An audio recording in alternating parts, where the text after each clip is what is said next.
Greetings on National Youth Day, the day that marks the birth anniversary of Swami Vivekananda, the great yogi who was the first yogi to travel to the West and spread the message of Indian spirituality.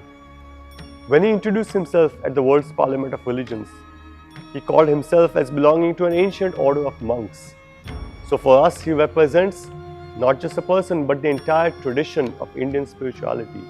He marks the intersection or the crossroads of Indian history. In fact, the entire history of humanity or the history of spirituality changes after Swamiji's advent. To India, his message was that as we advance scientifically, we must also remain rooted in our culture, and the essence of our culture is spirituality. He awakened the masses. He awakened especially the youth. He became a youth icon. And today, on this day, as we celebrate, commemorate and honor his life and legacy, let us walk on the path that he laid out for us. Let us remember his teachings, which are universal teachings, to break down the barriers of our small mindset, to wake up to our true potential and discover the infinite power that dwells within. That we can make ourselves great again. We can make our country great again. Jai Hind, Jai Bharat. So today is the National Youth Day. What is it? Who is young? Who here is young? Looks like only a few. The rest of you are quite old. Okay. It looks like that. From your posture also, it looks like you're quite old. Okay. Who is young? X. Yes. He's looking. If others are young, then I'm also young. It's okay. We can understand your psychology. So, whose photo is this? Swami Vivekananda. Swami Vivekananda. Okay. And have you seen any photo of his as an old man? No, because he gave up his life or gave up his body at the age of 39. So he was young when he took Mahasamadhi or left this planet. But in the 39 years that he lived, he did a lot for the country and for the whole world. Okay. He was the first yogi to travel to United States of America, to the West. He also traveled to Europe later. And he delivered a few addresses there at the world's parliament of religions. People from all different religions came there. There was a first meeting like that. And they tried to create harmony. Right? Harmony means that so people get along with each other, that people don't fight each other. Have you heard of two people of different religions fighting each other? My God is better, your God is not good. My God is the only God.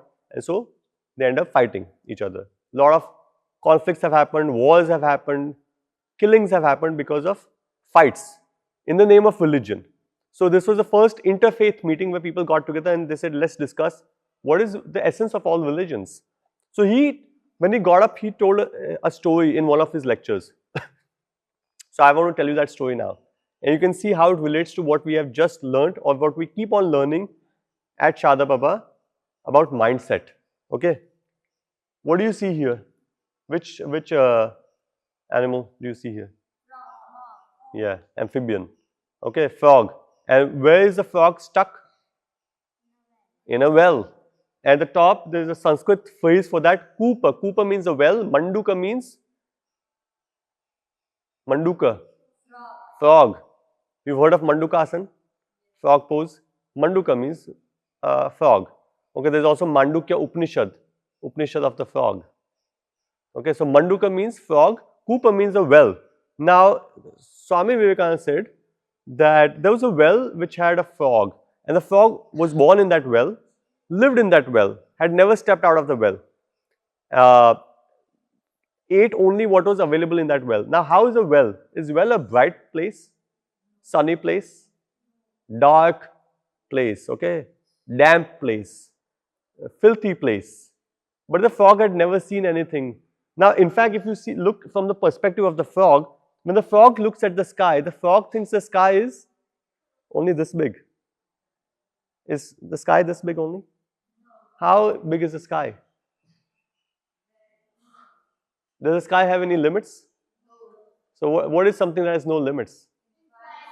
Exactly, infinite. The same way, one day a frog from the ocean. Does ocean have any limits? It's huge, okay, compared to the well. A frog from the ocean came and told the frog in the well that, why are you living in the well? You have such little water here. The water gets dirty, filthy, stinky. Come out. There's a water body outside which has no limits, which is huge, expansive.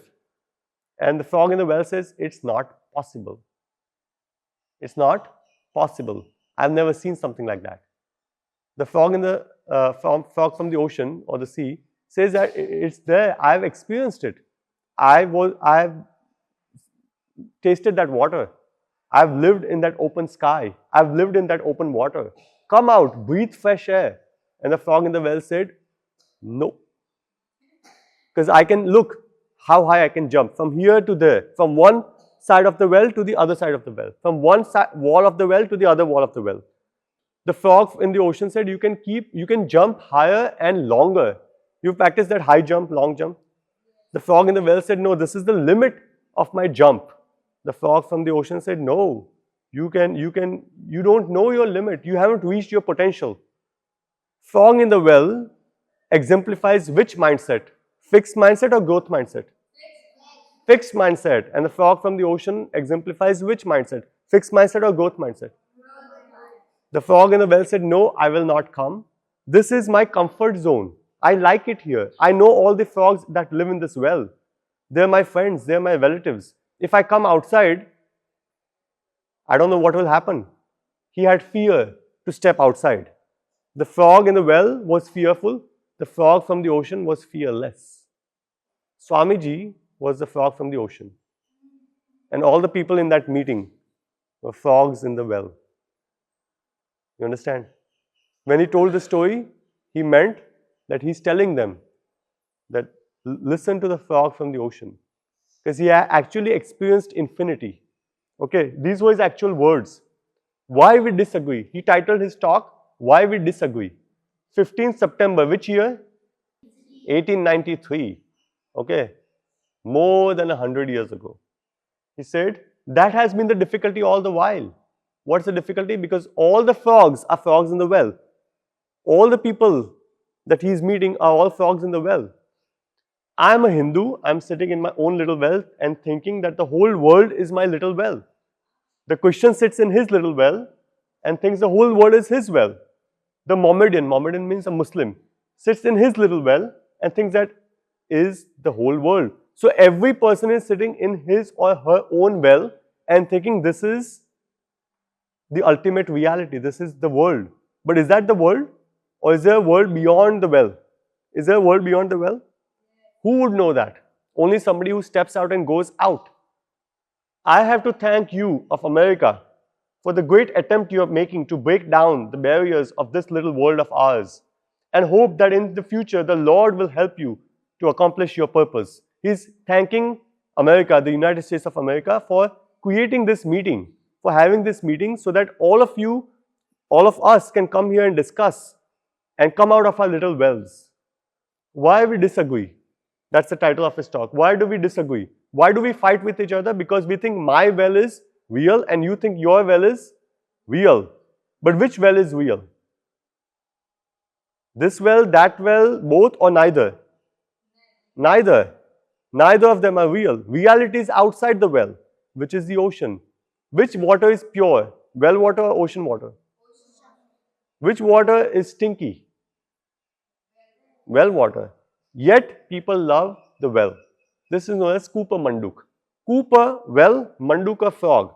Swami Vivekananda's message, not just to the people who attended the world's parliament of religions, but to humanity, is to come out of your well. Jump out of your well. Go out in the unknown. And how do you do that? You read about other religions, other faiths, other cultures, other practices, other people, other traditions, other knowledge systems. You read. You have conversations with other people. You don't laugh at them. You don't mock them. You don't fight with them. You don't have a conflict with them. You try to understand them. You have conversations with them. You explore. You get out of your home and explore life. You observe. You listen. You try to understand. You ask questions.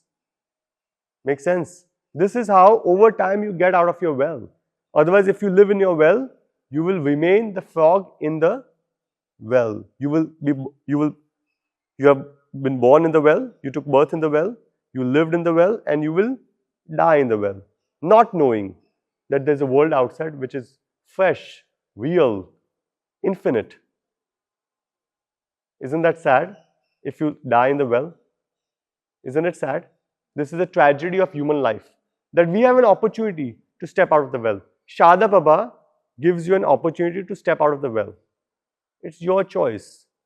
If you want to stay in your well, stay in your well. But whose loss is that? Your loss. But Sharada Prabha gives you an opportunity to step out of your well.